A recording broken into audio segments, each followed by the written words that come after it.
Primeiramente, eu gostaria de agradecer a organização do evento pelo honroso convite, especialmente para mediar essa mesa com amigos queridos, o professor Marcos Lívio, e uma substituição de última hora que me trouxe muita alegria também, doutor Cristiane Coelho, substituindo o doutor Jorge Galvão. Jorge, com todo respeito, a mesa ficou muito melhor, abrilhantou a nossa mesa. Cris, obrigado pela presença. E também pessoas tão qualificadas e preparadas para tratar do tema do contencioso administrativo e judicial e a reforma tributária. Esse painel, que vai tratar do contencioso administrativo e judicial e a reforma tributária, ele tem dois temas que nos interessam e que são muito caros a esse painel, né? Dentre as diversas justificativas do governo para essa reforma, o tema da redução da litigiosidade e o tema do aumento da segurança jurídica são da mais absoluta relevância no contexto do judiciário brasileiro, né? Em relação à redução da litigiosidade, qualquer medida nesse sentido ela é sempre muito bem-vinda, né? Especialmente num país marcado e conhecido pelo seu grande número de litígios. Há nos últimos anos uma série de mudanças estruturais macro, né, no âmbito dos tribunais superiores, no âmbito legislativo que buscam reduzir essa litigiosidade, e o objetivo da reforma tributária nesse sentido ele é muito válido e nobre. Só para fazer um recorte temático aqui dos números do CNJ, há hoje em curso no Brasil 20 milhões de execuções fiscais, sendo 500 mil delas ajuizadas no ano 2025. A gente acabou de entrar em maio.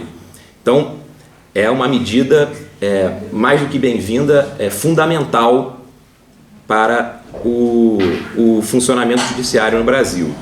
E o segundo ponto, que é o aumento da segurança jurídica, ele é mais amplo, né? Ontem, na palestra, o professor Humberto Ávila trouxe uma definição de segurança jurídica de Recassin Seixas, muito pertinente, né? Que mostra a importância do Instituto. O professor Recassin Seixas, ele entende que a segurança jurídica é um elemento fundamental da existência do direito, né? De acordo com ele, sem segurança jurídica não há direito, nem bom, nem mal, nem de nenhuma espécie. E a segurança jurídica, como a gente sabe, é um dos alicerces da atividade empresarial. A falta de segurança jurídica ou a presença dela pode definir o sucesso ou fracasso de determinada atividade. O custo que a insegurança jurídica gera, ela vai afetar diretamente o empresário, a atividade empresarial no Brasil. O ministro Gilmar Mendes, ele tratou desse tema no artigo A Reforma do Sistema Judiciário, elemento fundamental para garantir segurança jurídica ao investimento estrangeiro no Brasil. Ali naquele artigo, ele diz que a segurança das regras do jogo é garantia fundamental para aqueles que investem seu capital em diferentes empreendimentos. Também há uma tese de doutorado da professora Ana Lígia Rego, que trata da confiança do investidor estrangeiro no Brasil. O nome dessa tese é Aspectos Jurídicos sobre a Confiança do Investidor Estrangeiro no Brasil. E ela chega à conclusão ali, em uma série de entrevistas com investidores estrangeiros, que a falta de segurança jurídica no Brasil é o principal fator para afastar investimentos no país. Então, a busca da segurança jurídica também é uma medida da mais absoluta relevância para o crescimento econômico do país, e é louvável que isso seja buscado por meio da reforma tributária. E apesar dessas nobres razões e ter sido apresentada pelo governo como uma inovação que visa simplificar o sistema tributário nacional e que busca, como dito anteriormente, reduzir a litigiosidade e aumentar a segurança jurídica, eu tenho notado na doutrina e, de acordo com os especialistas, um pessimismo em relação ao resultado final, apontando que essas modificações normativas, até o momento, não se mostram suficientes para sanar os novos conflitos que provavelmente serão enfrentados pelo Judiciário em decorrência dessas mudanças tão significativas no sistema. O próprio grupo de trabalho do STJ apresenta um pessimismo, né? E mostra que possivelmente vai haver um aumento considerável dos litígios, dizendo que os novos tributos têm o potencial de ao menos triplicar o contencioso tributário sobre a tributação de consumo. Então, essas preocupações, especialmente em relação ao aumento da litigiosidade e diminuição da segurança jurídica, são preocupações de todos nós. Acho que é muito importante estar num contexto de um congresso com tantas pessoas qualificadas, que a gente possa debater e discutir os temas tão caros para o nosso país. E com essa preocupação e essa breve introdução, eu passo a palavra ao desembargador Neviton, que, com a sua experiência de magistrado, vai fazer um apanhado sobre os litígios tributários e a sua visão sobre a reforma tributária. Desembargador. Muito bem, então eu vou tentar aproveitar ao máximo o meu tempo aqui com todos vocês. Eu queria agradecer profundamente o convite que me fizeram para poder comparecer, estar dividindo aqui algumas ideias com esse qualificado grupo, né? Fiquei também bastante impressionado com o fato de poder manifestar-me nessa casa, especialmente nessa casa. Eu fiz doutorado na Universidade de Coimbra. Em primeiro lugar, eu saúdo a todos, peço licença para saudá-los na pessoa do nosso condutor, doutor Tiago, muito obrigado. Tá? Sintam-se todos cumprimentados e até para evitar qualquer perda de tempo, né? Acho que todos nós já fomos suficientemente cumprimentados durante esse nosso congresso, essa nossa tradição brasileira que ultrapassa todos os comportamentos de gentileza e cordialidade, né? Muito bem, eu fiz o doutorado na Universidade de Coimbra e as aulas acadêmicas foram conduzidas pelo professor Figueiredo Dias, todos conhecem, um dos grandes nomes do direito penal europeu, e pelo professor Canotilho, de quem tive a sorte e a honra de ser orientando. E entre os seminários que ele conduziu, numa feliz coincidência, ele nos presenteou com a presença do grande professor desta casa, daí o lado emocional, Eduardo Garcia de Enterria, não é?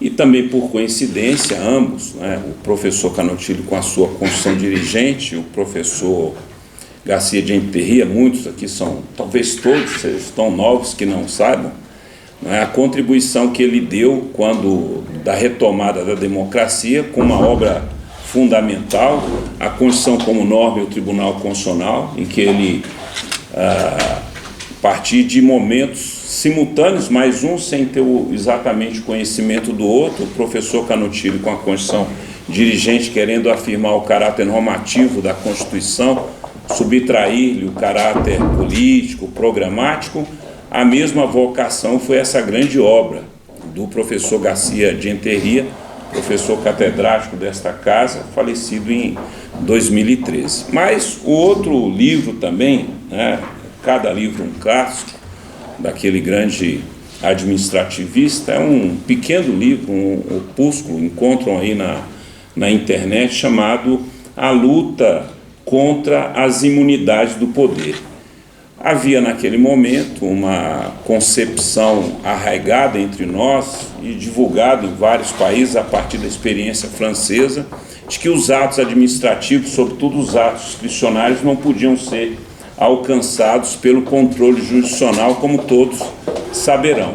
Então ele desenvolveu um esforço ingente, um esforço teórico apesar de o livro ser muito pequeno, é de uma preciosidade excepcional, em que ele demonstrava que mesmo os atos normativos, mesmo os atos discricionários e mesmo os atos de governo podiam e deviam, e ele oferecia ferramentas teóricas e técnicas, podiam e deviam sofrer o controle do Poder Judiciário.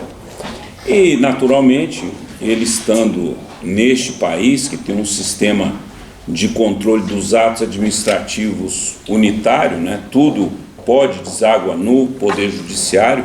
O contencioso da Espanha, como o nosso, é unitário, não é como o francês, que ele é dualista. Você tem o contencioso, tem os seus próprios tribunais, como sabem, compõe na estrutura na França, ao final, o Conselho de Estado, que nada mais é que uma expressão da administração pública. A nossa experiência, Portugal, Alemanha, Espanha, é de que não existem tribunais administrativos, mesmo aqui o doutor, me perdoe,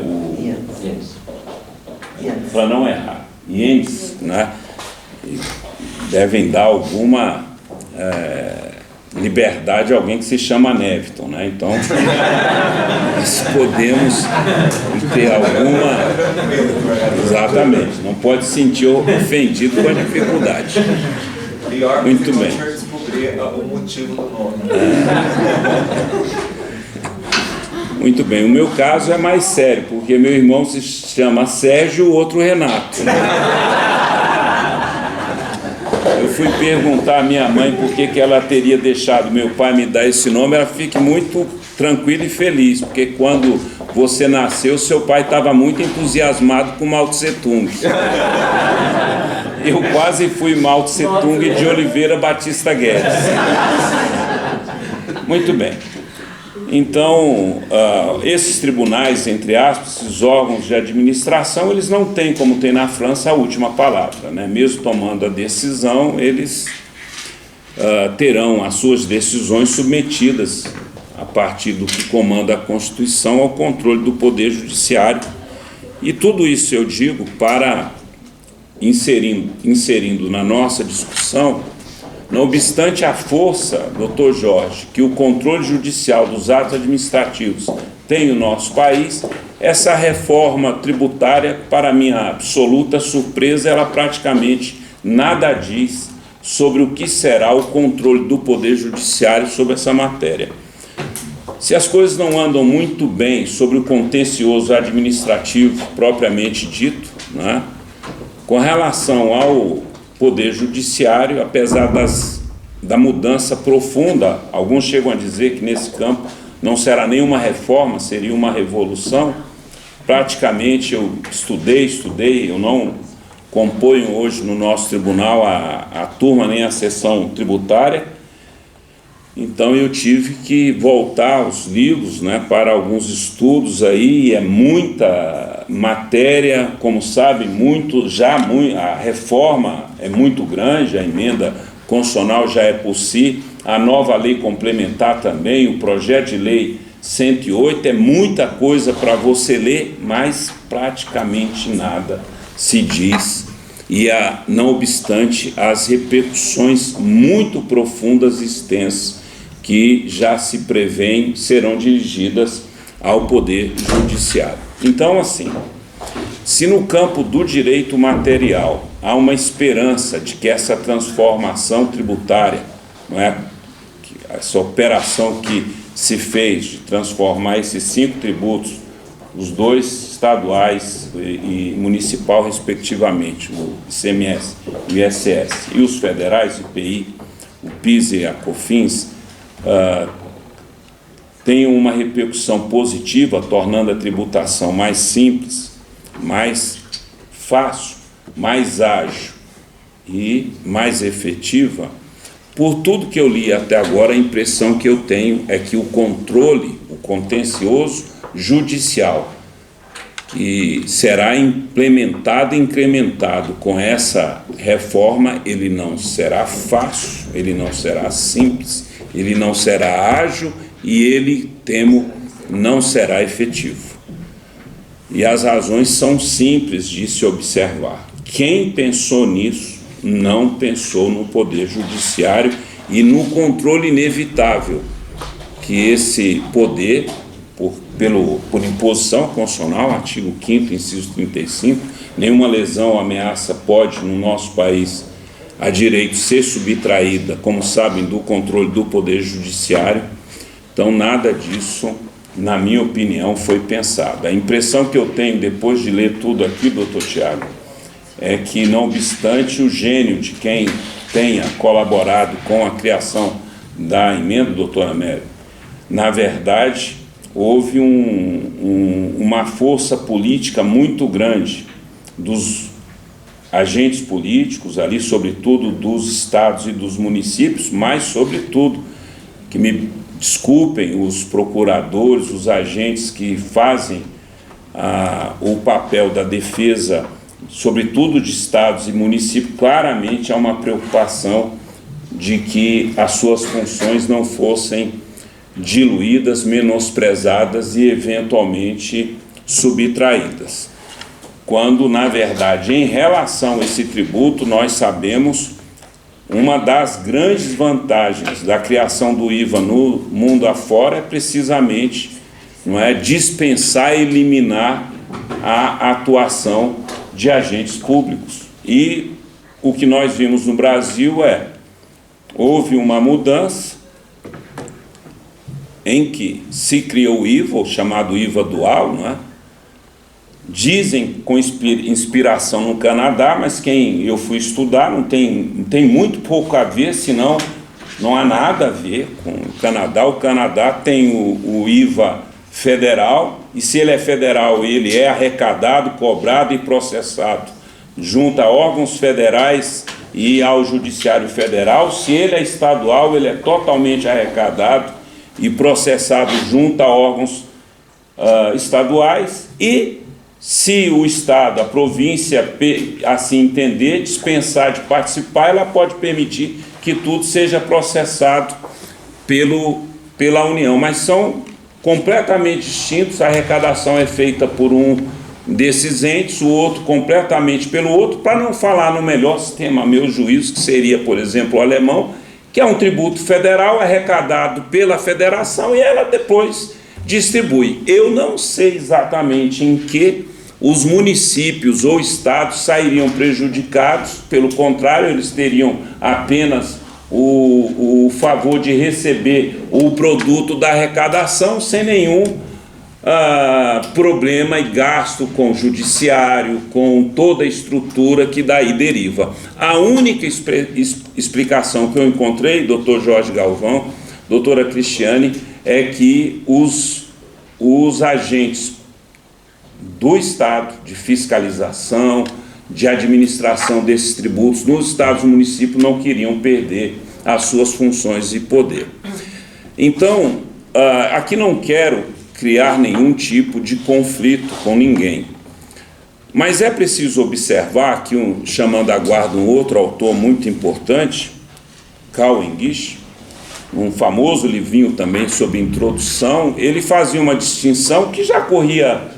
Carlos Maximiliano no Brasil já teria nos informado isso. Existe, quando você faz uma lei, a interpretação que visa a vontade do legislador e a vontade da lei. No mundo todo acaba prevalecendo a vontade da lei.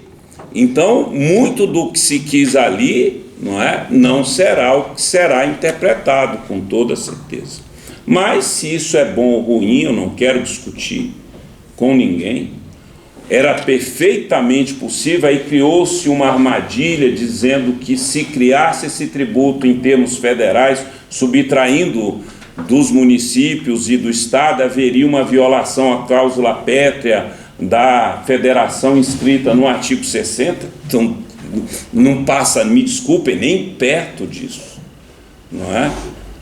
As pessoas, mas como é que um tributo do Estado passa a ser administrado pela União? Isso hoje é feito, a União arrecada parte de vários tributos seus e distribui para os estados Ah, mas eu preciso de ter o controle também, nenhum problema. As pessoas esquecem, para ficar nos municípios, que o município no Brasil, qual é o pior controle que você pode sofrer num país como o nosso, que não tem o contencioso administrativo, propriamente dito? É o controle do Poder Judiciário, correto? E quem é que exerce o controle do Judiciário em relação aos municípios? As pessoas esquecem que município no Brasil não tem Poder Judiciário. O Poder Judiciário que incide, que impõe as suas decisões contra municípios é o poder de regra estadual, muitas vezes até o federal. Então, eu não vejo, não entendi bem qual seria exatamente esse problema. Então, daqui resultam todas as consequências que eu considero eventualmente indesejadas. Espero eu que eu seja um mau profeta, não é? Tanto dois admiráveis alemães, o Hegel e o Max Weber, questionados sobre o futuro, em tempos diferentes, obviamente, teriam dado resposta similar. Não é? Eu já tenho muita dificuldade de lidar com o presente, imagina dizer o que vai ser o futuro. Então, assim, eu espero mais algumas coisas. Se elas não ocorrerem, será uma surpresa muito grande. A impressão que eu tenho é que, na melhor das hipóteses, em relação ao que nós veremos se desenvolver no âmbito do Poder Judiciário, é que, na melhor das hipóteses, alguém no futuro dirá: não foi tão ruim, porque as dificuldades são confessadas pelos próprios autores, tanto da emenda quanto da Lei 214, quanto do projeto de lei, quando, por exemplo, não é, a implementação dos tributos, como todos sabemos, será gradual, não é? Num primeiro momento, 0,1, ou seja, o próprio legislador, ele intui que, alguns diriam, não, mas é para poder se acostumar. Na minha opinião, isso é para perceber exatamente a quantidade de problemas que daí decorrerão. Mas não é só isso, não é? O próprio legislador, ao encaminhar o projeto, ele confessa que muitos desses problemas não terão sido resolvidos pelo projeto de lei 108. Então, o que aconteceu? Criaram um sistema que o comitê gestor que administra a arrecadação, ele é federal. Alguns discutem qual a natureza jurídica. No futuro, o STJ e o Supremo acabarão por definir. Eu não tenho dúvida que, na falta de interpretação e de lei, que aquilo é uma autarquia especial federal, sem sombra de dúvida. Por óbvio que ela não é municipal, já que abarca o conjunto de todos os municípios, e por evidente que ela também não é estadual. Há uma reunião. Ora, isso não é novo em nosso país, não é? O próprio Senado é um órgão que reúne, não é, os legisladores de vários estados, autoridades, portanto, e ninguém recusa a sua natureza federal. Assim a Câmara também, o Conselho Nacional de Justiça, o Conselho... Quer dizer, não há nada de novo aí, desse o nome que se der, ainda que se retire a condição de autarquia, ele será um órgão federal e, portanto, estará sob a jurisdição do Poder Judiciário Federal. Aqui, entre outros problemas, não é? Eu digo isso porque, para todos que não tenham tido contato com a lei, essa interpretação, doutor Jorge, parecerá simples, mas não é, porque houve uma clara tentativa de quem estava inspirando o legislador constituinte dizer o contrário. Em algum momento, doutora Amélia, aparece no 150D a afirmação de que essa autarquia, deste órgão, que é federal, não me importa, sofrerá o controle externo dos estados e dos municípios. Em outro momento, no projeto de lei 108, cria-se um absurdo completo, que é uma competência itinerante, dizendo que o Tribunal de Contas que exercerá o controle, isso tudo para tentar dizer, não é federal, não é federal, não é federal, que o Tribunal de Contas que exercerá o controle sobre o comitê, no artigo 40, é aquele que esteja, depende da presidência do comitê. Se ele for de um estado ou de um município, vai ser esse Tribunal de Contas. Quer dizer, evidente inconstitucionalidades ali, vários problemas, criará, aliás, as dificuldades não serão só da justiça ordinária, serão também dificuldades do STJ. Criou-se agora uma competência, a famosa linha J, dizendo que o STJ era a competência para conflito federativo, que é o conflito federativo entre os entes em relação a esse tributo, municípios e estados, e esse comitê gestor. Aqui já há uma sobreposição de uma competência do Supremo, porque sempre quem deliberou sobre conflito federativo entre entes federativos é o Supremo. Eu acho que aquilo se colocou para não atribuir tantas ou mais competências Supremo.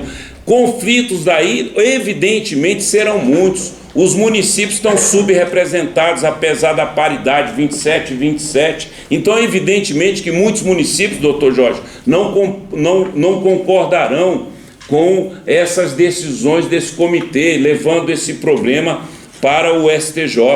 A possibilidade de multiplicação de demandas, porque apesar de a Constituição e a lei atribuir o poder de arrecadar, fazer as compensações e fazer a distribuição ao comitê gestor, continuou como sujeito ativo do tributo cada município e cada estado da federação. Então, você poderá entrar como execução, a multiplicidade de execuções fiscais aqui é evidente.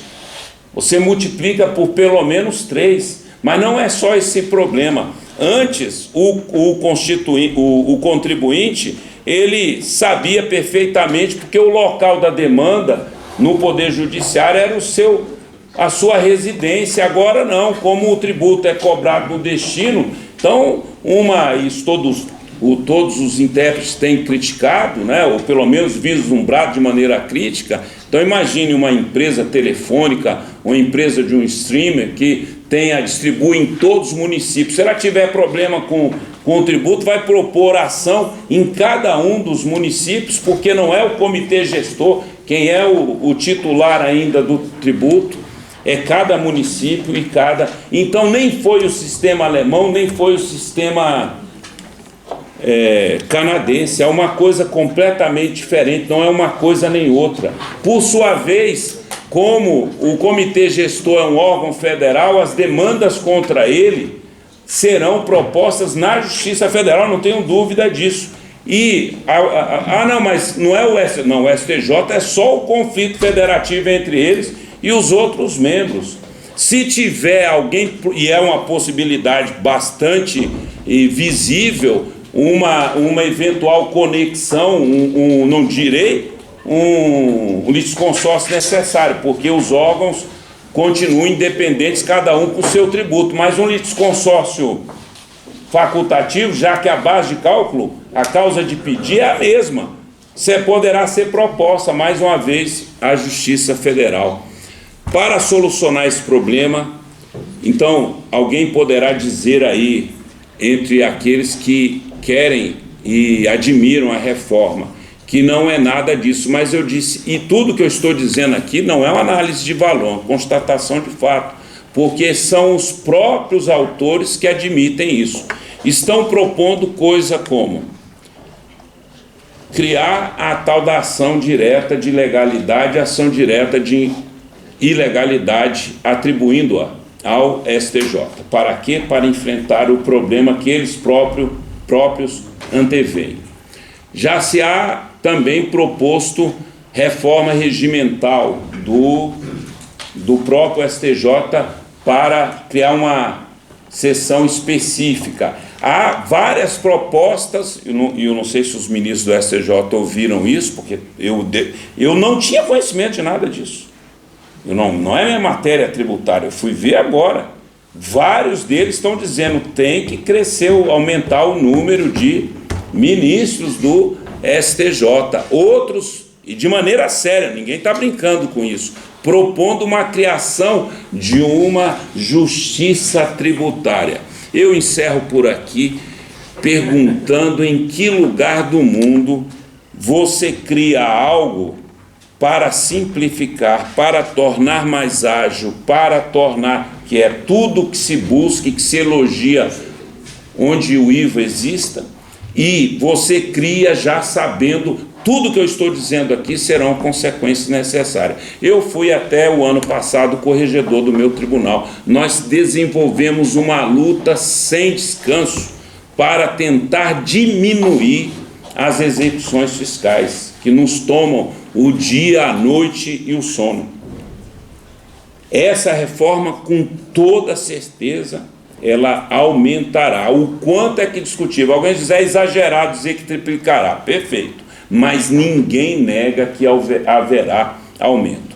Então, diante de todo esse quadro, no que tange ao direito processual, ao contencioso administrativo, eu vejo com grande preocupação o que nós, especialmente a Justiça Federal, porque se houver conexão, evidentemente, no quadro atual, né, eu vejo alguns autores dizendo, há uma dúvida. Não há dúvida nenhuma. Súmula 150, se há conexão, se há uma demanda proposta com interesse estadual, municipal e federal, prevalece para o nosso infortúnio a Justiça Federal, por evidente, não é? Então, qualquer solução é assustadora para o contencioso judicial. Então é isso, eu peço desculpas, eu não consegui controlar o meu tempo. Muito obrigado por me ouvirem. Agradecendo mais uma vez ao desembargador, passo a palavra à doutora Cristiane Coelho e faço uma pergunta, doutora Cristiane. Como você vê a participação do contribuinte nas decisões sobre como compor futuros litígios administrativos e judiciais? Muito obrigada, doutor Tiago. Cumprimento a mesa aqui em seu nome, aqui pela condução maravilhosa, já coordenando as nossas conversas e o que a gente deveria, cada um aqui deveria pontuar. E isso tudo no laço, né? Porque fiz uma gentil troca aqui e agradeço a plateia em nome daquele que me concedeu essa possibilidade de falarmos nesse momento, o Dr. Jorge Galvão, que é meu marido. Então, não foi muito difícil convencê-lo de fazer essa alteração. E volto aqui à mesa também cumprimentando a todos na pessoa do desembargador Neverton, que me antecedeu com aqui críticas bastante pertinentes à reforma e tornou minha vida bastante difícil, desembargador. Porque antes de entrar na participação do contribuinte, eu preciso fazer um retrospecto sobre a posição da Confederação Nacional das Instituições Financeiras relacionadas à reforma. Nós, na Confederação, somos os otimistas na mesa. A gente entende como necessária a reforma, pela simplificação, é um dos fatores, mas também por observar um problema grave da nossa legislação tributária, que é o esgotamento das bases sobre as quais ela lidava até agora, né? Principalmente nos tributos estaduais e municipais, com aquela briga do que é mercadoria, o que é serviço, tornando anacrônica a arrecadação e tornando todo o nosso sistema tributário bastante disfuncional e culminando, portanto, numa problemática que sempre aflige as instituições financeiras, de que quando é necessário algum aporte a mais dentro dos cofres do Estado, sempre se lembram do nosso setor. E o nosso setor, infelizmente, é um setor infelizmente ou felizmente, é um setor sempre de repasse. Então, por mais que os tributos sejam elevados, vamos tributar as instituições financeiras como um recurso para ter o alívio do imposto de renda, vamos tributar as instituições financeiras, já que não dá para tributar com ICMS o software, vamos aumentar a carga nas instituições financeiras, tudo isso é repassado. E tudo isso é repassado para o setor produtivo como um todo. né? E de um jeito muito perverso, porque aquela empresa que precisa de mais incentivo, de maior financiamento, de maior aporte, ela vai acabar pagando mais tributo do que aquela que está com caixa, como um tributo indireto via tributação das instituições financeiras. Então, a Confederação Nacional das Instituições Financeiras, e eu particularmente, sinto aqui com um otimismo e com um convite a todos para que a gente consiga fazer mais esse passo dentro da reforma tributária, que é desvendar como que a gente vai lidar com as complicações que definitivamente existem quando a gente faz esse traslado complexo do ICMS, um tributo especificamente estadual, e do ISS municipal e pouco utilizado pelos municípios, nos 5.000 municípios. Se tivermos 500 que efetivamente tenham instituído o ISS, é muito. Então, os municípios nunca utilizaram essa base.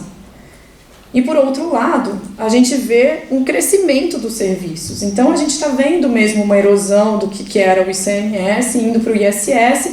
Os municípios sem capacidade de suportar essa nova carga, não tem mesmo, né? Não tem judiciário, não tem...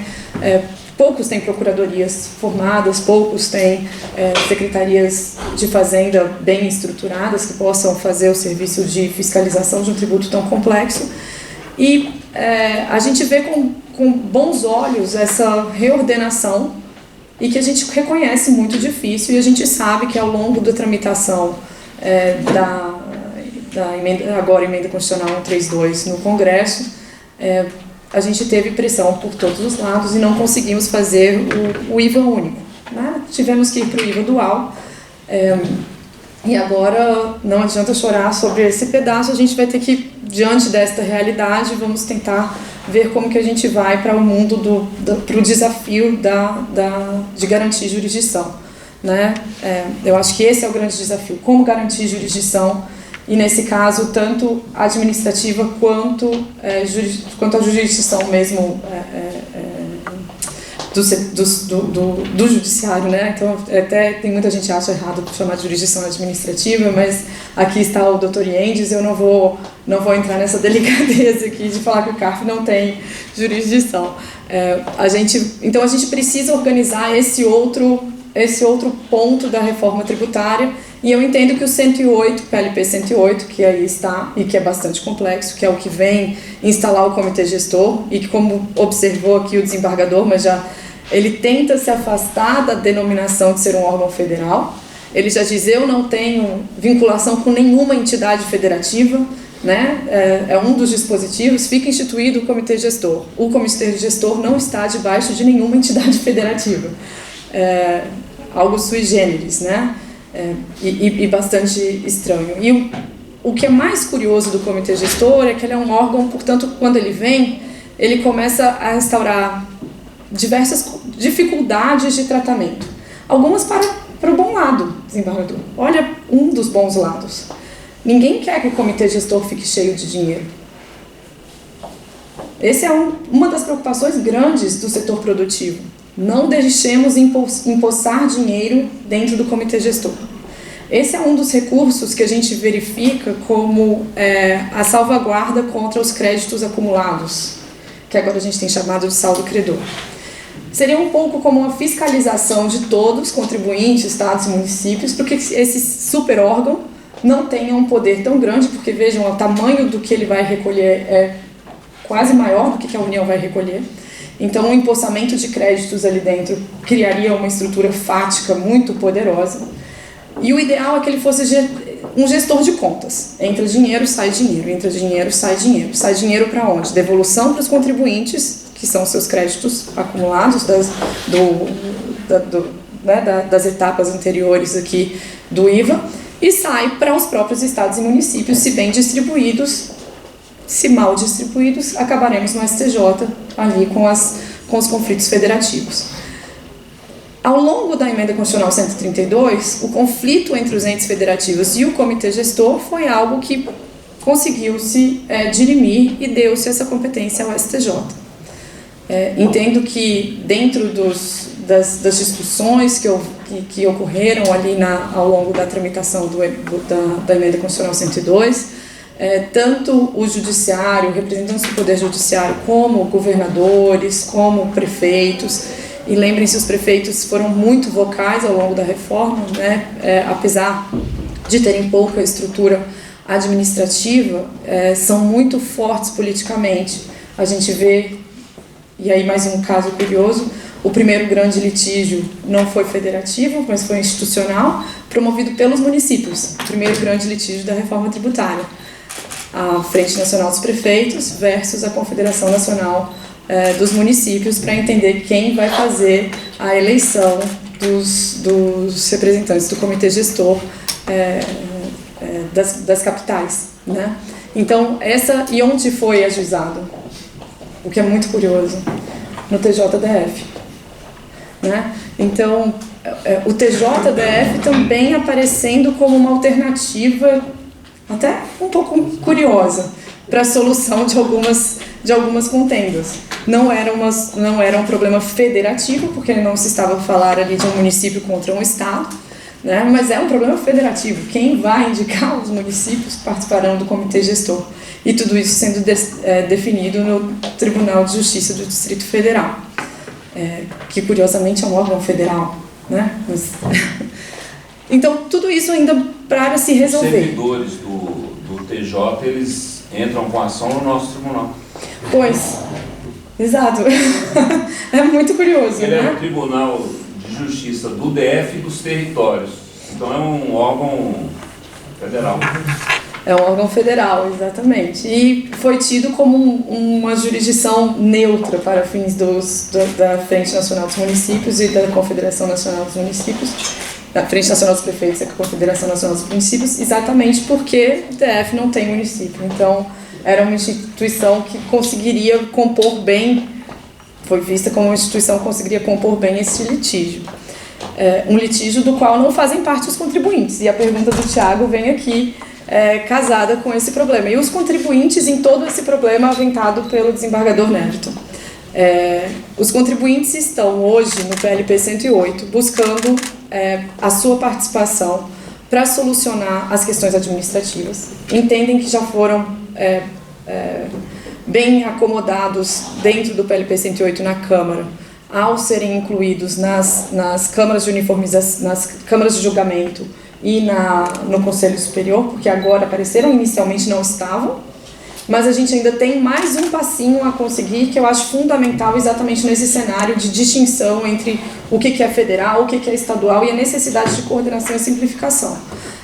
A CNF, juntamente com o CNI, a Brasca, e eu espero depois também trazer o pessoal da CNA para o nosso pleito aqui, é nosso desejo participar também do Comitê de Harmonização, que é onde vai se fazer a harmonização entre a CBS, né, da União, e o IBS dos estados e municípios. A gente entende que a não participação do contribuinte nessa seara é muito prejudicial para a solução antes de ir para o judiciário, e que isso iria apenas aumentar as discussões no judicial.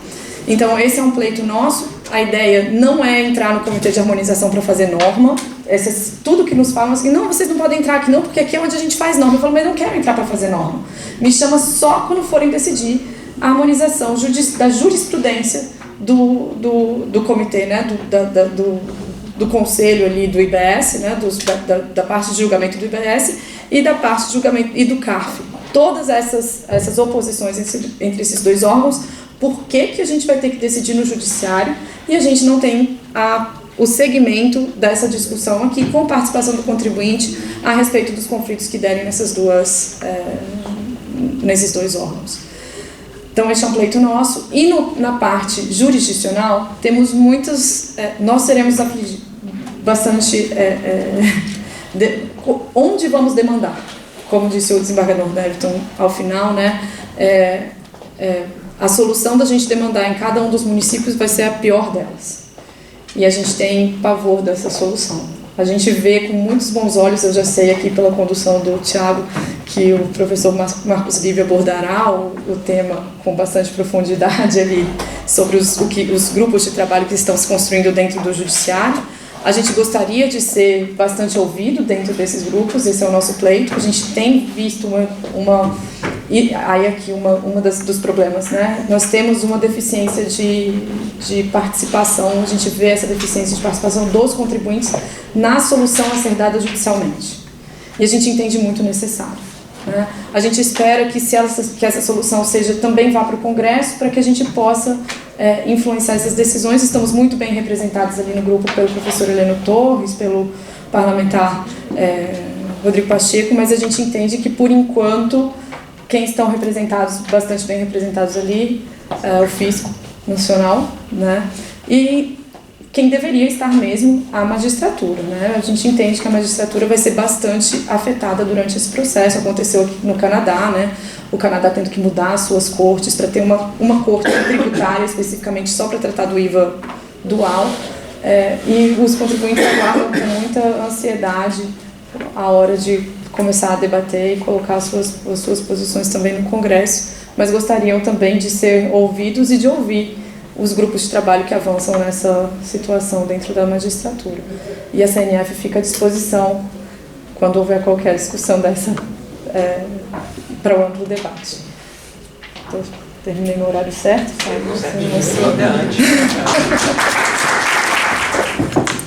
Boa tarde a todos e a todas. Obrigada, doutor Tiago, né? Quero agradecer a honra e o privilégio de estar aqui na Complutense de Madrid, aos queridos amigos Beto Simonetti, Rony e Maneira, e parabenizar por esse grande evento, né? E dizer do privilégio de estar nessa mesa, doutor Marcos Lívio, foi meu aluno, ele disse, embora ele bem mais velho do que eu, né?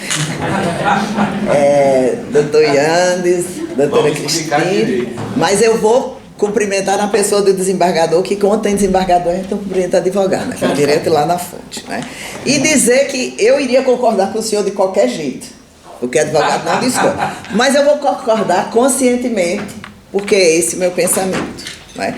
Já respondendo, antecipando sua pergunta, nem irá simplificar, nem irá reduzir litígios, e veja, eu não estou criticando a reforma, porque já foi, tá? Então agora eu estou apenas constatando e vendo o que eu posso fazer pelos meus clientes para eles não serem tão impactados com essa reforma. Na realidade, eu defendo não um contencioso, eu defendo a consensualidade. Para isso a gente fundou o Centro Nacional para a Prevenção e Resolução de Litígios Tributários, porque o judiciário já esgotou suas próprias forças. Pode nomear 200 mil desembargadores, 200 mil ministros, não para de entrar processo. E quem tinha a ilusão de que essa reforma reduziria o litígio, acabava o litígio, teve várias audiências públicas, não vai acabar.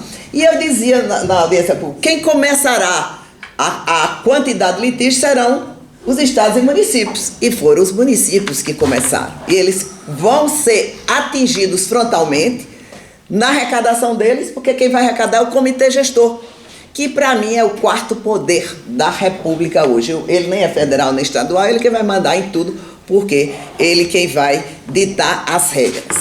Muito bem. Hoje nós temos, inegavelmente, um sistema complexo, sistema litigioso, tudo que todo mundo já sabe.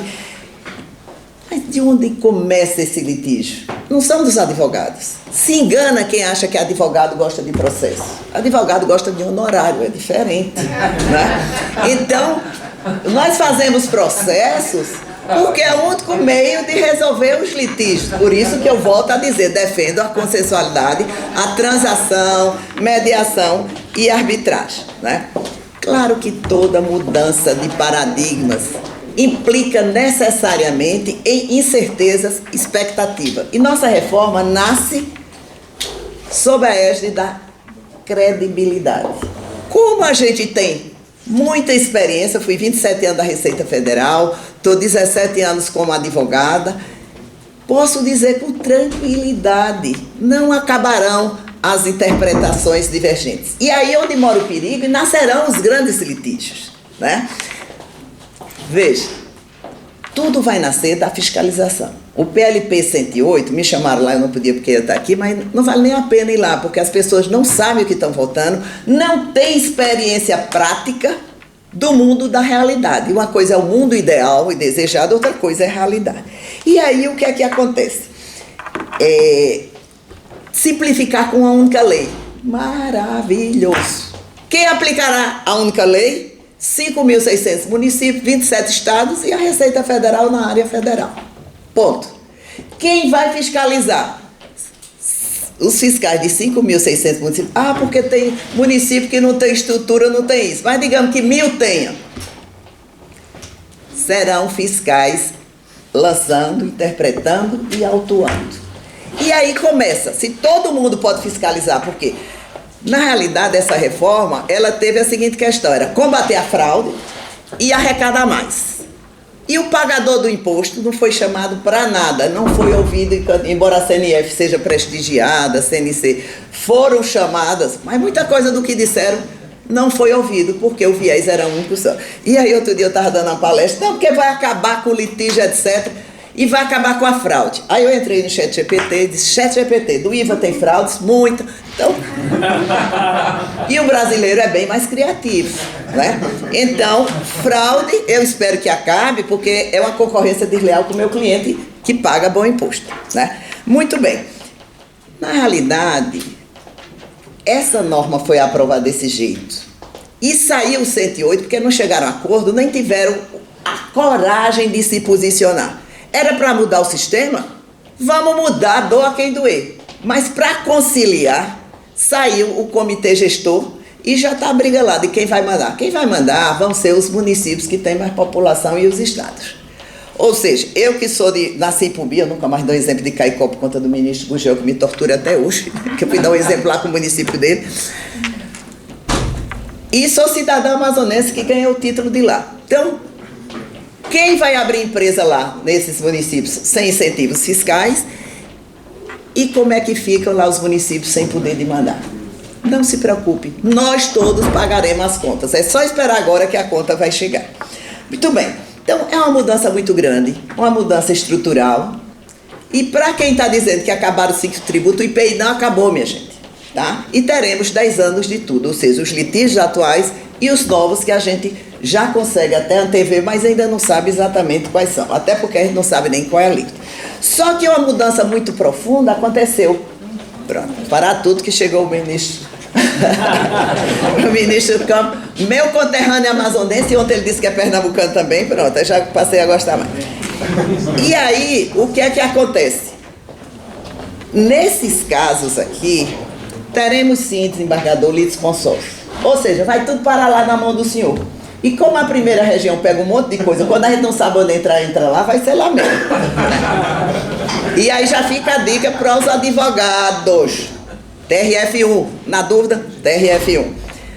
Na dúvida, porque tributação no destino é linda. Foi isso quando eu disse a questão da tributação, que Caicó ia ser prejudicado e o ministro Gugel não me perdoa até hoje, mas e Pumbi, que eu nasci lá, então é um município pequeno, sei todo mundo que nasceu. E aí, veja só, tributação no destino. Como é que esse destino, cidade pobre, baixo poder aquisitivo, vai ficar com aumentar a arrecadação dela com tributação no destino? Fica só a pergunta daqui a 10 anos, espero que ainda esteja nesse seminário internacional para dizer, gente, felizmente, eu não tinha razão. Eu quero dizer essa frase porque, como cidadã, como professora, formadora de opinião, eu quero dizer que eu errei. Daqui a 10 anos, porque por enquanto acho que está tudo dito. E o desembargador concordou, quer dizer, eu concordei com ele, né, que o advogado concorda com o desembargador. Né? Então, veja só, começou o seguinte, princípio da simplificação, óbvio, está na Constituição agora, precisava, tudo devia ser assim, mas entrou e é um princípio para a gente entrar com MS. Não simplificou. Então, isso aqui não simplificou, e Deus queira que caia na sua mão, que eu já sei sua opinião. Bom, e aí veio o seguinte, todo mundo fiscalizando, todo mundo autuando. Então, uma grande empresa lá de São Paulo, ela revende para tudo quanto é município e estado do Brasil. Quem vai cobrar? Quem vai executar? E o contribuinte vai entrar contra quem? Veja, como advogado seria ótimo entrar com 5.600 ações e 27 dos estados. Gente, isso é o caos. Como é que eu tenho uma tributação que vai incidir uma mesma lei, todo mundo interpretando. E o ser humano, gente? O ser humano tem seus reflexos pessoais, suas ideias, etc. Hoje mesmo lá em cima foram os ministros que disseram, não fui eu não, tá certo? Aí o que é que eles estavam dizendo é o seguinte: o juiz não obedece nem o STJ, nem o Supremo, porque ele quer mudar a jurisprudência, né? Então, foi dito por ele, não foi por mim. Então, imagine todo mundo fiscalizando, e ficou na Constituição que o poder de lançar é de todo mundo, é de cada um. E aí, como é tributação no destino, todo mundo vai poder lançar. E onde é que nós vamos entrar com a ação declaratória, vamos entrar com os mandados de segurança? Só resta o TRF1, tá? Veja, mas aí vem a questão do litisconsórcio, embargador, eu concordo inteiramente. Se é um tributo igual para IBS e CBS, tudo que for do IBS eu posso dizer, a União está envolvida porque tem interesse. Concorda, desembargador? Pronto, já anotei aqui. Fato gerador. É o mesmo fato gerador, a mesma lei, as mesmas hipóteses, o mesmo tudo, minha gente. Eu não gosto dessa história de dizer que é tributação gêmea, porque não é, é uma só, é filho único, que para fins de arrecadação vai ser distribuído a arrecadação com os outros. Estado perdeu o poder, município perdeu o poder, e quem vai mandar é o comitê gestor. E o que é que acontece? Hoje você paga seu ICMS e ISS, vai direto para o Estado e eles não devolvem os créditos dos contribuintes, fica com ele, então ele também se financia. Muitos contribuintes também não pagam e se financia. Teve até um colega brilhante que eu adoro no evento lá de Trancoso, que disse, agora acabou com isso. E a gente, se ele não puder pagar, ele toma um empréstimo. Eu disse, excelente solução. Vai pagar o empréstimo para pagar o imposto. Porque tem um sério problema. Quando eu tenho uma compra a prazo e venda à vista, eu tenho que já recolher o tributo. Embora não tenha recebido. O crédito vai vir depois. E como é que eu vou pagar esse tributo se eu não recebi? Essa é a primeira questão e vai ser uma das primeiras ações que a gente vai ter que entrar por conta desses princípios. E aí vem o seguinte, o PLP 108 está em votação, por isso que eu ainda estou dando sugestões para que possa mudar. Claro que o CNJ fez um grupo de estudos para ver qual seria esse ideal dessa justiça especializada. Tem que haver. Tem que haver, porque senão eu vou ter o juiz lá de Ipubi, o juiz lá de São Paulo, o juiz federal, o juiz estadual, cada um dando sua interpretação. E não adianta ser uma repetitiva, como é o nome daquela outra lá, repercussão geral, porque lá na ponta não obedece. E até chegar lá em cima, são 15, 20 anos, o próprio CNJ chegou aqui, o ministro Campos, que não vai me deixar mentir, né? No mínimo 7 anos e meio, né, ministro, para rolar um processo do início até lá. Só que o processo é feito 5 anos depois de fato gerador, já são 12. A gente está correndo um sério risco de se aposentar e não receber os honorários. Entendeu? Então, qual é a questão? Temos que ter um único julgamento. Como? Não, é por conta dos advogados, você acha que é advogado que cria problema. Não, pelo amor de Deus, os ministros são tudo certo, maravilhosos. Mas aí veja assim, gente, não vai parar de entrar processo, o estoque está lá, não baixa, e acabou. Não tem redução de litígio nenhum, certo? Então, o que é que eu gostaria de chamar a atenção para você? Nós não podemos ter aplicações diferentes, interpretações diferentes, cobranças diferentes e julgamentos diferentes. Peraí, o princípio constitucional não é da simplificação, da eficiência, etc. Então, como é que eu vou simplificar se todo mundo pode lançar? Se o PLP 108 não for alterado, gente, vocês vão ficar podres de rico, porque vai ser processo de todo tamanho, toda espécie. A única questão é como é que você vai entrar lá em Ipubi, vai entrar lá em Manaus, vai entrar lá na Bahia, lá em São Paulo. Imagina, tem lugar que não tem nem avião para você viajar, nem o contribuinte, nem o cliente vai poder. Cliente é contribuinte não, nós somos pagadores de impostos. Porque quando você fala contribuinte, pensa que ele está contribuindo. Não, ele paga porque ele é obriga e tem que pagar. Eu defendo o combate à fraude, defendo tudo. Mas a gente tem que falar. E, doutora Cris, pode ser até que vocês sejam ouvidos, mas o pagador de imposto comum não vai ser ouvido nem vai poder opinar, né? E acho justo sim que vocês paguem mais. Porque vocês repassam no preço. E a gente não pode dizer nada, porque banco é banco, banco manda e acabou-se. Só que as micro e pequenas empresas lá de Pubi, de Pernambuco, de Manaus, eu sei de onde, elas não conseguem repassar. E isso vai impactar o preço e vai impactar o bolso de todos nós, gente. Os prestadores de serviço foram os escolhidos para pagar mais. Vamos ter alta carga e aí fica o trabalho nosso, Mulheres Tributário, meu e do doutor Gustavo Brigacão, um corpo a corpo lá dentro da Câmara e do Senado, para que o advogado tivesse uma redução de 30% da alíquota, porque nós vamos sair de um ISS fixo de 28%. Não adianta ter ilusão que vai ser menos do que 28%. Então, veja só. Ou nós teremos alterações do PLP 108, e aí, ministros, com seu prestígio, pelo amor de Jesus Cristo, vamos interferir nisso, porque a gente não pode ter 5.627 fiscalizações, mais a federal. Doutor Yantes, com todo respeito, não pode ir para o CARF, tem que ser um contencioso administrativo só. E ele repassa direto para o judiciário. Gente, isso é ônus, e é ônus para o Brasil. Por quê? Porque você vai para o CARF com uma coisa, vai para o TIT defender outra coisa. É assim que é para ser a simplificação? Não pode, porque mas hoje é assim. Mas hoje cada um estado tem sua lei, cada município tem sua lei, e agora não, temos uma única lei para todo mundo interpretar. E aí, quem gosta de confusão vai ser bom. Por quê? Porque ele vai e entra lá no município de não sei onde, né? Entra no estado, e aí você vai entrar no processo do estado, no município e na federação. É caótico o desembargador. E eu confesso para o senhor que tem o grupo lá do CNJ que vai sair essa norma, mais uma vez, só um advogado e todo mundo da Fazenda, como foi feita a lei. Ou seja, o viés arrecadatório é nítido e tem que arrecadar. Gente, eu quero que combata a fraude e acho justo arrecadar. Mas vamos arrecadar de uma maneira tal que não impacte a atividade econômica. Certo? Então, veja só, não podemos ter... E aí, desembargador, vou dizer uma coisa. Tentaram botar tudo na Justiça Federal. Mas os tribunais estaduais não deixaram, porque eles acharam o seguinte: é um poder de barganha na época do aumento salarial. Eles, o ICMS está aqui. E aí, nós precisamos de aumento. E agora não tem mais. Né?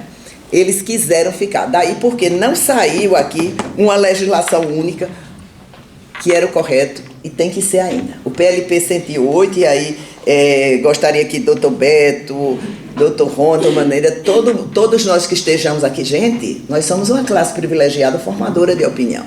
Então temos que nos posicionar para termos uma única fiscalização.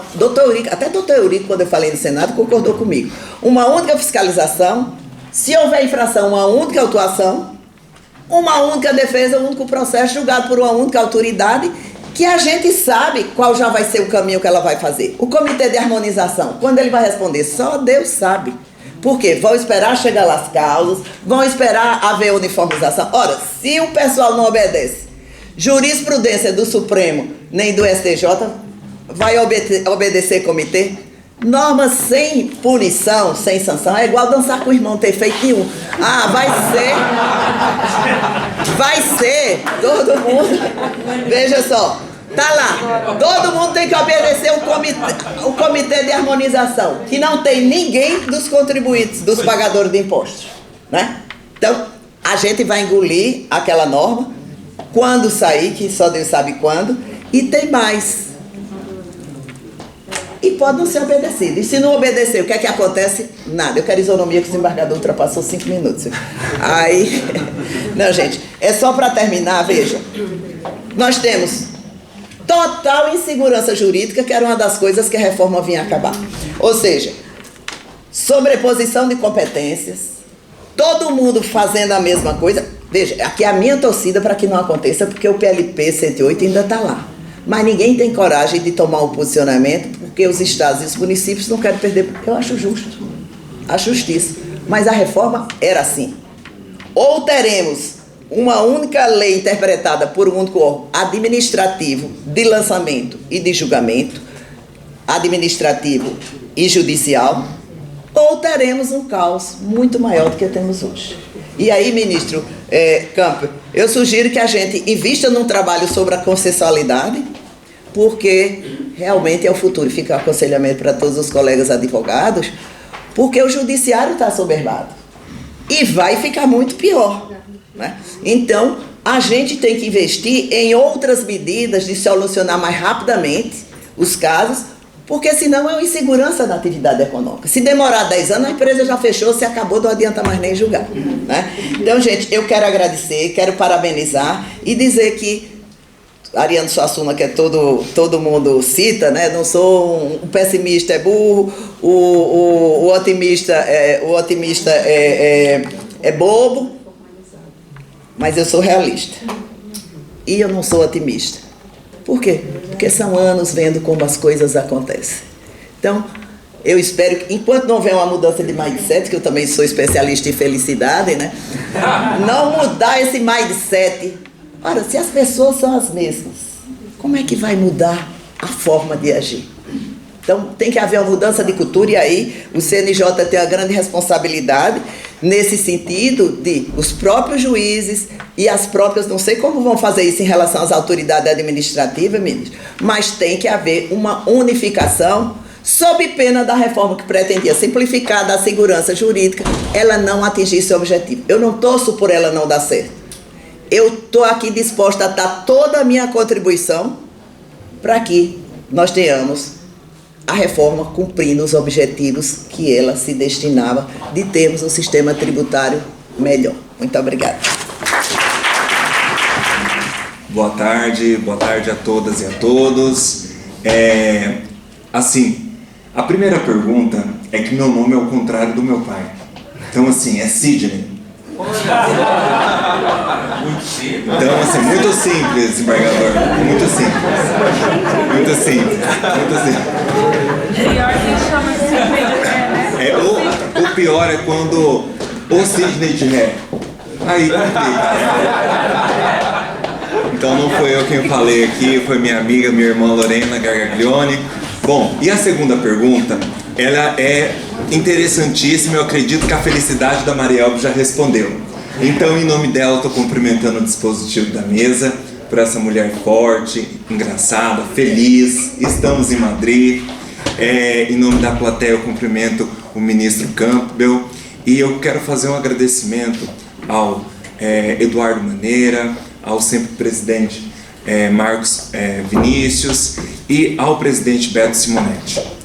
Ontem, o Dr. Marcos Vinícius falou sobre a reeleição do presidente Beto depois da redemocratização. E isso é importante. Hoje, atualmente, estou com a minha OAB licenciada, estou no órgão representando, indicado pela CNI no CARF. E lembrando sempre, a minha primeira casa é a OAB. E ela está sendo muito bem representada pelo presidente Beto Simonetti. Bom, e hoje o desafio ele é muito importante e é muito caro o que está sendo tratado aqui. Ele é muito caro para a OAB, ele é muito caro para a sociedade civil e ele é muito caro, se for para parar para pensar, em alguns conselheiros que são indicados pelo contribuinte para representar o CARF. E esses conselheiros, hoje eu quero cumprimentar duas conselheiras CARF que está aqui presente, que é a doutora Laura e a doutora Gisela, que são do Rio de Janeiro, se faz presente. Então, minha amiga querida, parabéns, hoje é o seu aniversário e está aqui em Madrid conosco.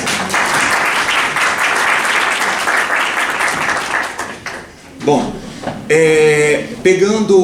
dando prosseguimento, então, como esse tema ele é caro, Mariel, simplificar, segurança jurídica, e como foi bem exposto, são 5.000 fiscos lançando, arrecadando, onde que será julgado no CARF, será julgado nesse comitê. E assim, eu sei que é de conhecimento de todos, mas visualmente é importante a gente mostrar como isso é feito no caso prático. Essa é a fonte da Susan Hoffman, para vocês dar uma olhadinha como que ficou. Primeiro, a estrutura do IVA dual. Então teremos o mesmo fato gerador, a mesma base de cálculo, a mesma alíquota, porém, professor Marcos, é igual o senhor estava falando, Marcos Livre, a estrutura processual é diferente e o processo ele pode mudar o resultado. Neste contexto, nós temos o rito da CBS, que ela vai para, de acordo com o decreto 70.235, a fiscalização vai lançar, impugnação vai para a DRJ, recurso voluntário, CARF, recurso especial Câmara Superior, depois judiciário. Como que vai ser o prosseguimento do rito, que é um outro rito, um outro processo, com outro prazo que não será o de 30 dias para o IBS. Uma fiscalização, a impugnação, a DRJ, recurso voluntário na unidade, uniformização, Câmara Julgadora da Uniformização. E aqui que mora o problema da discussão, e eu sei que os colegas eles vão tratar de inúmeros problemas em relação ao comitê, como já foi tratado pela Marielba, pelo desembargador. Um ponto muito importante que a Cris, que é representante das confederações, está aqui, a gente estava conversando agora ali, é o ponto que hoje dentro do comitê não há um representante dos contribuintes da sociedade civil para fazer a uniformização dessa jurisprudência. Então, como que isso vai ser aplicado no caso concreto? Vocês estão vendo ali, Câmara Uniformizadora? Essa Câmara, que tem a representação de 4 membros da Receita Federal, 2 procuradores do DF, 2 procuradores do município, ela vai definir os conceitos que estão ali. A definição que elas vão fazer, o pessoal da terceira sessão do CARF vai acatar, porque como o CARF ele é ligado ao Ministério da Fazenda, desembargador, o senhor falou muito do contencioso administrativo aqui da Espanha. E o contencioso aqui administrativo da Espanha, ele é um órgão autônomo. Apesar que a indicação ela é só feita do fisco estatal, mas ele é um órgão autônomo. Então, ali na terceira sessão que julga PIS/COFINS, vai acatar e acolher essa jurisprudência que vem da Câmara Julgadora de Uniformização. E cadê o representante da sociedade civil para poder dizer ou conceituar aquilo que pode ser ou não conceituado? Não sei se vocês sabem, esse ano completa 100 anos de CARF. E o CARF, por muito tempo, dando decisão a favor ou não, o contribuinte teve o voto de qualidade, que isso foi um impasse, mas foram 100 anos de órgão, de instituição. O ano passado foi julgado 1 trilhão. E hoje a gente vê um outro órgão, um super órgão, que não tem um representante lá para fazer um julgamento ou uma análise jurisprudencial paritária. Hoje nós vemos órgãos, TJ representado pelo MP, indicação do 5º, indicação da OAB, e também tem no órgão administrativo seus representantes. E lá só tem a uniformização da Fazenda e da indicação do comitê gestor ali para poder dizer se aquilo vai ou não, e acaba que vai ser uma disfunção dentro da terceira sessão do CARF, que julga PIS e COFINS.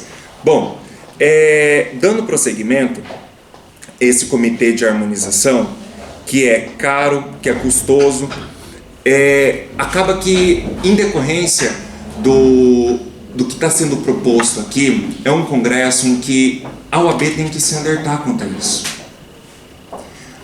As confederações têm que se alertar quanto a isso. Nessa estrutura dual, em que 5.000 municípios poderão fiscalizar, e a Cris acabou de me mostrar agora uma proposta que está sendo encaminhada, que o comitê ele vai regular. Demorou anos, e até hoje a gente anda o Brasil todo através do Concarf itinerante para conhecer o contencioso administrativo. Como que será agora para o brasileiro conhecer como que vai ser o contencioso, até de fiscalizar aonde que ele vai impugnar administrativamente, aonde que ele será julgado e aonde que ele vai ser fiscalizado. Acaba que a gente recebe recursos administrativos ali em que o contribuinte até protocola o lugar errado. É igual ao desembargador, dúvida o TRF1, eu não sei se na dúvida vai ser o TRF1 ali para nós, o conselho. Às vezes a gente vai julgar uma matéria que o contribuinte vai protocolizar, vou falar lá em Cuiabá, que é um pouco distante, de competência federal. Hoje é difícil compreender, levar isso. E olha que o decreto está aqui, ó, de 236 de 73, antes da Constituição, PAF. As indagações são essas. A gente vê o não respeitar a democracia quando a gente não tem um representante do contribuinte lá poder fazer as suas observações, os seus entendimentos. É um enfraquecimento das confederações quando não tem um representante lá. E respondendo à pergunta, Thiago, sobre a desjudicialização e o contencioso administrativo, o contencioso administrativo, ele barra muito a judicialização quando a gente tem uma uniformização, jurisprudência repetitiva em STJ, repetitivo no repercussão geral no Supremo, que nós estamos vinculados a cumprir.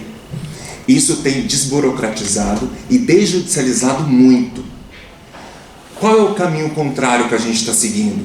Um caminho que não respeita a democracia, então um representante da sociedade civil, e tudo que tiver ali na Câmara Julgadora dúvida vai ser a competência do STJ para processar e julgar. Então eu quero agradecer a oportunidade mais uma vez ao presidente Beto, à ESA Nacional por ter feito esse convite, e eu fico aqui para qualquer dúvida e esclarecimentos. Obrigado.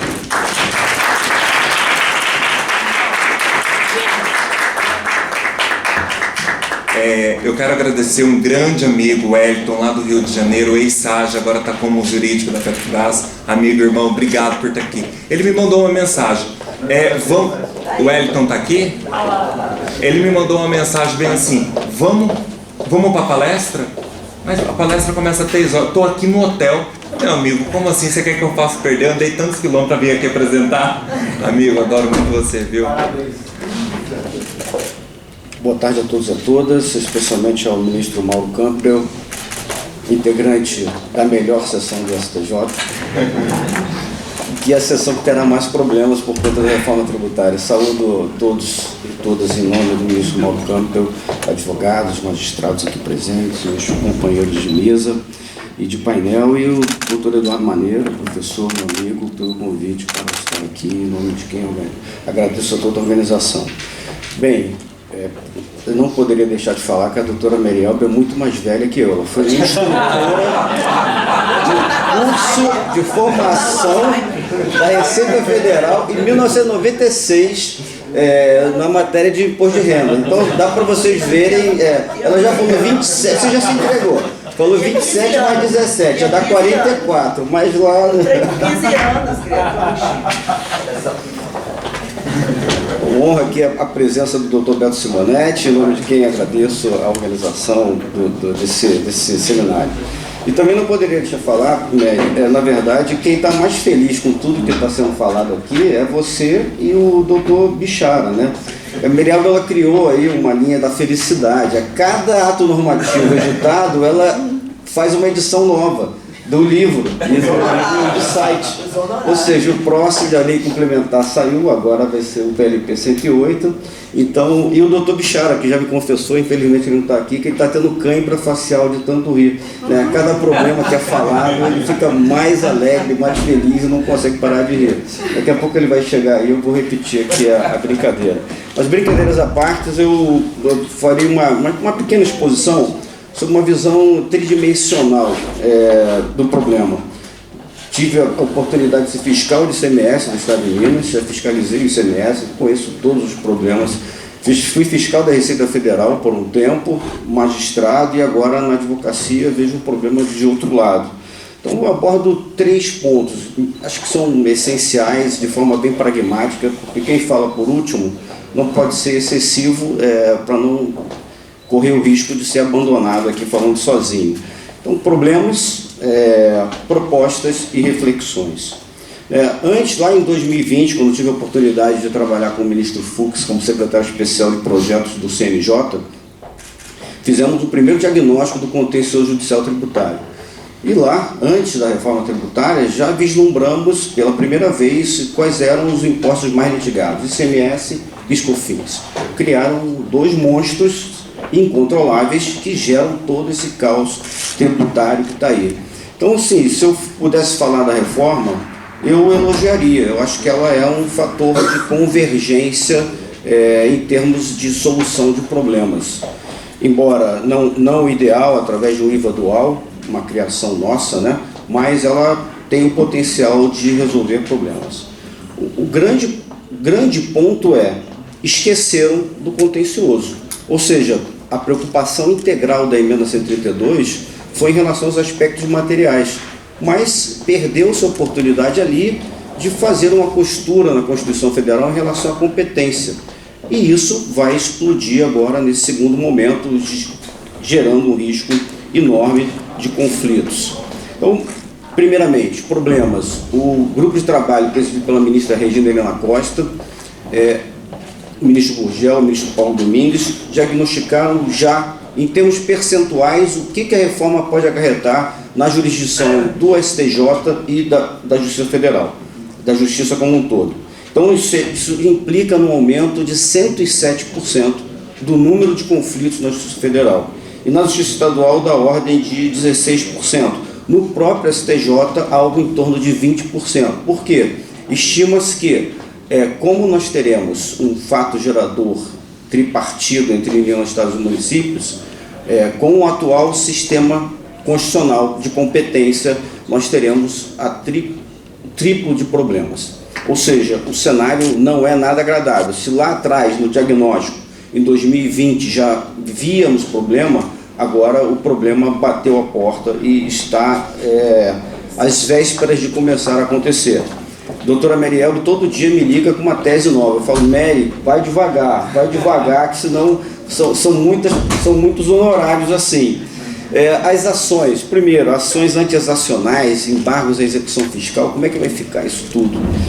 Litisconsórcio passivo necessário, já foi comentado aqui. Tecnicamente, pelo Código de Processo Civil, não existe esse litisconsórcio, a menos que o STJ crie essa linha de interpretação por uma conexão por prejudicialidade, tese do meu querido professor Luiz Fux. Mas hoje não teríamos isso no Código de Processo Civil. Uma acumulação facultativa de ações. Como é o mesmo fato gerador, nós poderíamos pensar numa acumulação de ações, mas com a atual competência constitucional da Justiça Federal, no artigo 109, não há como fazer isso sem amesquinhar a Justiça Estadual. O desembargador Elton está aqui, já foi falado que os tribunais de justiça, os estados não aceitariam essa perda de competência e o problema está posto. Muito bem, o que vai acontecer? Propostas. Segundo ponto. Algum gênio, teve uma ideia brilhante de uma ação declaratória de ilegalidade ou ação declaratória de ilegalidade. Por que eu falo com ênfase isso? O próprio Supremo Tribunal Federal hoje está migrando do controle concentrado para o sistema de teses. Estamos a meio caminho do civil law e do common law. Os repetitivos, as repercussões gerais, as teses, hoje ganharam muito mais relevância que o próprio controle concentrado das ADIs. Ou seja, se a própria Corte Constitucional migrou para o sistema de teses, como nós iremos propor um sistema de controle concentrado de lei no seio do STJ? O próprio relatório do grupo de trabalho revelou vários problemas que poderiam causar. Primeiro, a ação que se propõe, ela fala em ação declaratória de legalidade ou de ilegalidade de ato normativo. Ou seja, levaríamos para o STJ o controle de atos normativos secundários, portarias, regulamentos, ou seja, uma realidade que hoje não existe. E isso demandaria um conhecimento muito mais profundo das regras pelo STJ dos atos normativos secundários. E isso leva a várias reflexões sobre possibilidades e limitações da própria Corte, que tem a missão constitucional de interpretar e uniformizar a legislação federal. Até que ponto o STJ seria obrigado a se imiscuir nas normas secundárias editadas por um comitê gestor? Isso é um ponto muito complicado. E segundo, a interpretação de lei federal relacionada a tributos. Vários pontos aqui me levam a reflexões e a pessimismo. Por quê? Primeiro, supressão do debate.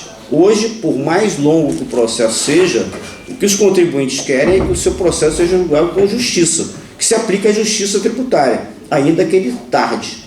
O problema numa instância concentrada é que todo o debate será suprimido. Além disso, direito a recurso, a esfera recursal e princípios constitucionais que podem estar sendo totalmente desconsiderados, ampla defesa e contraditório, para não falar outra coisa. E o mais preocupante, as tutelas de urgência. A partir do momento em que eu tenho controle concentrado de legalidade, um split payments, que vai basicamente transformar o nosso IVA num tributo pelo regime de caixa, eu suprimo a tutela de urgência. Como é que o contribuinte vai questionar algo num controle concentrado se essa esfera de julgamento será concentrada? Então eu vejo com muita preocupação. Para mim, essa proposta ela tem cheiro de inconstitucionalidade, esse julgamento per salto, possivelmente violando os princípios da ampla defesa e do contraditório, geram muitas preocupações. Nós não teremos a fase de amadurecimento das questões, que hoje são muito bem tratadas quando chegam no STJ através dos temas repetitivos. Houve um grande trabalho de interpretação da lei nas esferas ordinárias, no primeiro grau, nos tribunais, e a matéria chega ao STJ madura para discussão em repetitivos. E se nós tivermos uma ação declaratória per salto, como isso se dará? Doutor Bichara, cachorro mordido de cobra tem medo de linguiça. Eu já digo que a ação declaratória é a linguiça do momento. Então eu estava esperando você voltar para usar aqui, não violar a autoria, tá? Estou tentando fazer. E, segundo, possíveis propostas do grupo de trabalho do Supremo Tribunal Federal. O Supremo Tribunal Federal criou agora, o ministro Barroso, o professor Barroso, criou, através da portaria 96, um grupo de trabalho no Supremo. E algumas propostas, ou algumas ideias, melhor dizendo, já foram ventiladas, né? Dentre elas eu enumero aqui, porque são todas bastante ousadas. Uma primeira seria a criação de um novo Tribunal Federal. Sabemos que a criação de tribunal é algo muito complexo e é caro, né? Esse tribunal teria uma competência nacional, suprimindo a competência da Justiça Federal, da Justiça Estadual e do próprio STJ, amesquinhando a Corte Cidadã. Então, e não permitindo que a melhor seção do STJ se debruce sobre os problemas tributários que advirão. Isso é extremamente complexo, difícil. Eu acredito que as possibilidades de criação de um novo tribunal hoje seriam mínimas. Uma outra ideia que foi dada é a criação de um núcleo de justiça 4.0. O que é isso? Na época da gestão do ministro Fux, uma das propostas levada a ele foi a criação da justiça digital. Por conta da pandemia. A pandemia acelerou aquele processo. Então a resolução 350 de 2020, ela criou a possibilidade de núcleos de justiça 4.0. O TRF2 criou esses núcleos, que o juiz não tem gabinete, os funcionários trabalham de casa, tudo é feito de forma virtual, as audiências, tudo. Qual é o grande problema disso? A resolução foi pensada para uma justiça. Um núcleo de justiça 4.0, juntando a Justiça Federal e a Justiça Estadual, seria algo inédito e ultrapassaria até os limites para o qual foi pensada a resolução. Também nós teríamos que fazer aqui uma inconstitucionalidade per salto no próprio artigo 109 da Constituição Federal. Vejo difícil que isso seja acomodado. E, por fim, uma proposta que foi comentada aqui também, seria a criação, a acumulação dessa competência na Justiça Federal. Bem, tradicionalmente, impostos não cumulativos, como é o ICMS ou o IPI, são julgados hoje pela Justiça Estadual. Isso seria um grande desafio para a Justiça Federal, trabalhar com tributo que ela não está habituada a trabalhar. O IVA vai ser um imposto totalmente não cumulativo. Aprende, mas existe uma curva de conhecimento, nem todos os... O ministro já sabe até o desembargador, já me testei. Sabe até as alinas que nem eu sei.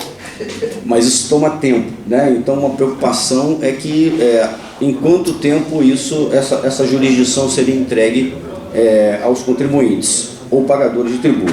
E por fim, já foi comentado pelo desembargador Neves, a questão do conflito federativo. O grupo de trabalho do STJ também propôs uma alteração regimental para prever o julgamento dos conflitos federativos. Bem, primeiro ponto a ser ultrapassado aqui, a jurisprudência pacífica do Supremo Tribunal Federal é que conflito federativo é competência da Corte Constitucional. Talvez tenhamos aqui um problema de constitucionalidade, porque está suprimindo a competência do Supremo Tribunal Federal para julgar conflitos federativos em tributos, o que historicamente é feito há mais de 30 anos, pelo menos desde 88. E isso tem um problema reflexo, né? O Supremo Tribunal Federal hoje enfrenta uma crise das reclamações. O número de reclamações na Corte cresceu enormemente, mais de 3.000%, fruto do controle concentrado, do modelo que foi escolhido. Ou seja, estamos correndo o risco de todos esses problemas serem levados ao STJ, quando se for criada essa ação declaratória de ilegalidade, essa competência per saltum, e o próprio julgamento de conflitos federativos, que não serão poucos. Bem, finalizando, reflexões, lógico, sem o brilho da aula magna que foi dada aqui pela minha amiga, a professora Mary Elbe, parece que esqueceram do contencioso judicial durante a tramitação da reforma. Simplesmente não pensaram nos reflexos do contencioso judicial. O próprio contencioso administrativo está mal encaminhado dentro do projeto, que já foi comentado aqui, eu não serei repetitivo. Segundo, aumento da litigiosidade é inevitável. Teremos aumento. Sim, o contencioso, para a felicidade da professora Mary Elbe, ele irá aumentar. É inevitável que nós não tenhamos um contencioso mais agressivo do que temos hoje. E, por fim, sem uma alteração do texto constitucional, vejo muito difícil resolver esse conflito de julgamento entre a Justiça Estadual e a Justiça Federal. Então, são com essas breves ponderações e reflexões que eu os deixo. Eu agradeço imensamente a presença de todos e todas.